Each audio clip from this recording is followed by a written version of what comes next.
Pagi itu, Sumberjo Wetan diselimuti udara segar khas pedesaan. Matahari baru saja naik di balik bukit, memancarkan cahaya keemasan yang memantul di permukaan sawah dan dedaunan yang masih basah oleh embun. Suara burung berkicau bersahutan, mengiringi semangat Rudi yang sejak pagi sudah sibuk mempersiapkan perlengkapan memancingnya. Di tangannya tergenggam pancing rakitan yang ia buat sendiri dengan penuh ketelitian. Ember, umpan cacing segar yang ia gali dari kebun belakang rumah, serta bekal sederhana sudah siap dibawa. Rudi berangkat dengan mengayuh sepeda di jalan tanah yang membelah hamparan sawah.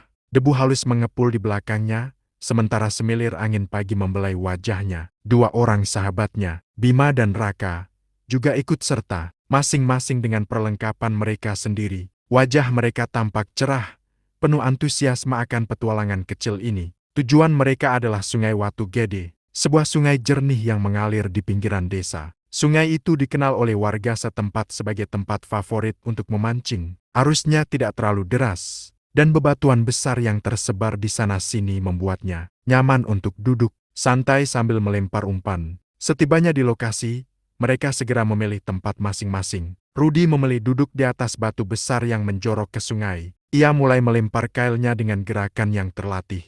Air memercik halus ketika umpan tenggelam, menciptakan lingkaran kecil di permukaan sungai yang tenang. Suasana di sekitar sungai begitu damai, hanya suara gemericik air, angin yang berdesir di antara dedaunan, dan gelegak kecil air sungai yang mengalir di sela-sela batu. Sesekali terdengar suara jangkrik dari kejauhan, melengkapi simfoni alam yang menenangkan. Tak lama berselang, Rudi mulai merasakan tarikan dari ujung pancingnya. Dengan hati-hati, ia menariknya perlahan. Seekor mujair berukuran cukup besar berhasil ia angkat dari air. Wajahnya memancarkan kepuasan. Keberhasilan pertama hari itu menjadi semangat tambahan. Teman-temannya pun mulai serius memancing. Masing-masing sibuk dengan pancing dan umpan mereka. Beberapa kali mereka gagal saat ikan lepas di tengah jalan. Namun hal itu tidak menyurutkan semangat mereka. Justru, kegagalan itu membuat mereka semakin fokus dan bersemangat.